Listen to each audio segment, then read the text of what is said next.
Clash Royale, we need to talk. You see, over the past few years, Supercell has made a lot of controversial changes to Clash Royale. And over those past years, the game has hit extreme peaks and extreme lows of what player counts are looking like based on the state of the game that it was currently in. And on top of that, for the past week, I've written down the 5 most important things that I think Supercell needs to focus on to ensure the longevity and continued success of Clash Royale. On a timeline, Supercell has been doing balance changes to Clash Royale since the game's release in 2016.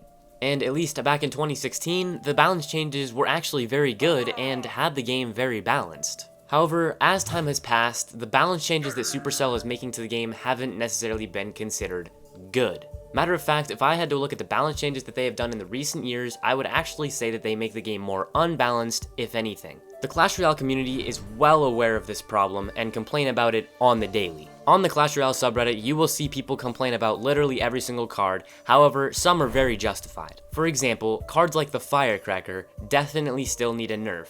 They just nerfed her knockback and it did definitely help, however, there still needs to be more of a change to them. And then we have Supercell doing really bad balance changes like nerfing Log, nerfing Miner again. I mean, they even have it in the game as one of the little things at the bottom in the banners that says nerf Miner, so they're well aware of what they're doing. It just doesn't make sense to me why Supercell is nerfing perfectly balanced cards like Log and Miner, but they're not nerfing unbalanced cards like Prince and Valkyrie. And Supercell continues to do nothing about it. That is why balance changes are one of the biggest issues right now in Clash Royale, because Supercell does not either want to do good balance changes or know how to do good balance changes. And I feel like that's just the tip of the iceberg for the problems with Supercell, but that is definitely one of the biggest issues, which is why I put it on my list of my 5 biggest things that Supercell needs to work on. They need to fix it, and they need to fix it now before the game dies again. Supercell has had a history with putting in really overpowered cards into the game and selling them at a super high price in the shop and then nerfing them 2 weeks later. I like to call these quick cash grabs, and it's a very big problem that Supercell has, and people still somehow fall for it. I feel like the Phoenix is a great example of this because that card was in the meta for the entire season and was really overpowered, and now its usage rate is one of the lowest out of all the cards in Clash Royale. Supercell has a really long history of doing this, and I feel like the current meta is always you have to buy the newest, latest, greatest, most expensive card just to win for that meta, and then the next season the meta changes and it's a new insane card. And truly, that's one of the biggest things that is the downfall of Clash Royale and will continue to just hurt the game's everything. It'll hurt the game's player counts, it'll hurt the game's revenue, it'll hurt absolutely everything if they just continue to do this stuff and they don't think anything about it and they just want money and they don't care about the player base. That was kind of a run-on sentence, I'm not gonna lie, but I had to say it. Supercell really only does care about money, or at least that's what it looks like. They act like they care about the player base, but then they put in a new insane card that they're just gonna nerf after that season, and it's gonna be super expensive, and you have to buy it if you want to win in the current meta. On July 19th of 2023, Supercell added the first Evos and they were introduced into the game. Evolutions introduced the game to a whole new aspect, and where you had to play your card a certain amount of times to get the evolution, and then it would have a special ability. I think evolutions were actually really good for Clash Royale, and it was a really smart decision for Supercell to add them because it raises the skill roof and it helps players have more progression in the game. However, what I feel that they did a really bad job of was making them obtainable without spending money. As of 2025, Supercell made it so that it is $12 to just directly unlock an evolution, fully all the 6 shards. It's $12 in the store. Now recently, Supercell did give out 4 free evolutions, and they have been giving out 3 out of 6 evolution shards depending on the card, which is very good, and they need to continue doing that.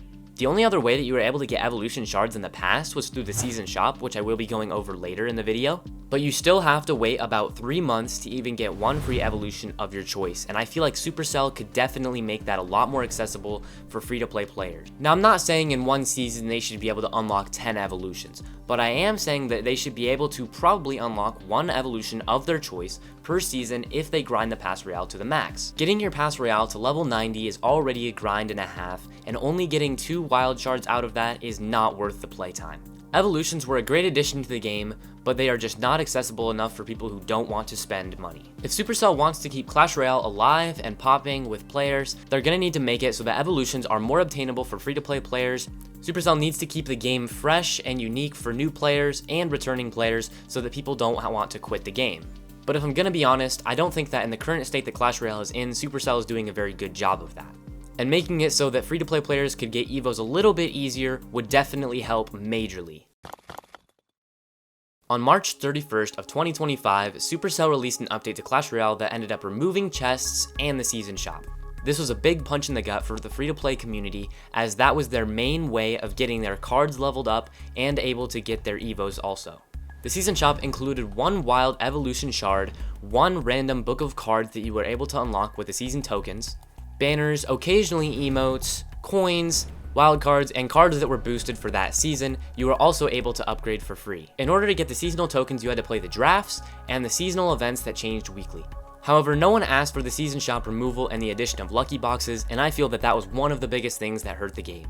And in my honest opinion, I think that Supercell did a really good job adding lucky boxes, as it was a great addition to the game, but I do not feel that chests and the season shop needed to be removed. My personal idea of what Supercell could do that would really help with this problem would be to re-add the season shop and have it be in the exact same format, but make lucky boxes a little bit more harder to come by, as you can get a 5-star which will have insane stuff in it, but also make the chests come back as well, where there is more guaranteed rewards. Again, I'm not saying that people should be able to max their account in weeks. I'm saying that they should make it so that you don't have to wait a full year of playing non-stop every single day just to max one deck. And that brings up level 15 elite cards as well, which were added in June 19th of 2023 in the same update that EVOs were also added. I think level 15 cards were also a great addition to the game because it gave players more things to do in the game that already had their account maxed. However, I feel that the current state of Clash Royale right now in 2025 that we are in, level 15s are extremely hard to get without spending money. As of the ranked update and the 10,000 trophies update, as well as the 15,000 trophies update, you are only able to get 25,000 elite wildcards per season for completely free, which only accounts for half of a level 15 card. As of right now in Clash Royale, there is 120 cards in the game, all of which have to be upgraded to level 14 in order to be upgraded to level 15.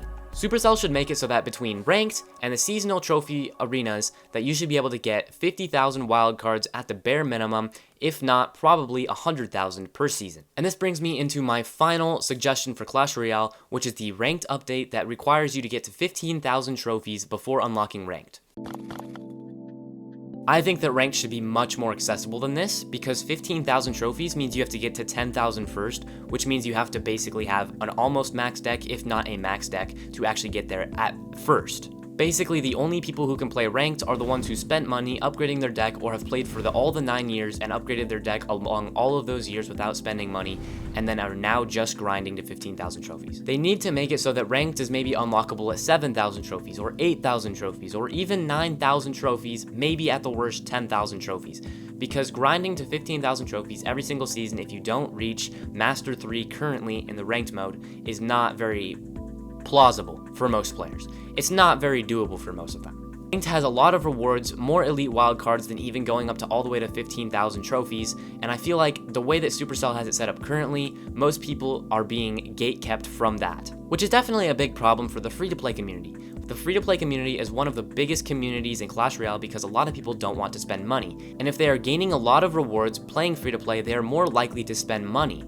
Not to mention the player base just keeps going down every single month, and the only reason that they made a lot of money in August of 2025 was because they released the emotes for $5 each. And I think that brings me to the end of my list for the top 5 things that Supercell needs to focus on to increase the longevity of Clash Royale. Again, this is just my personal list and my personal feelings towards the game, but I do know that my feelings are mutual with a lot of other people in the community, and that is one of the biggest problems with Clash Royale is that they do not listen to the community very well. So I sincerely hope if any Clash Royale devs do see this video, take some of these into consideration, as it would majorly help with a large percentage of the fan base. And who knows, maybe somebody will see this video and some things will actually change for the better. That's what I hope, at least. That is my main purpose for making this video, as well as making this video for any of my fans. This video took a long time to make and edit, so I would appreciate a like and a subscribe. It means a lot to me. Thank you guys for watching the video. It means a ton. Supercell, you know what to improve upon.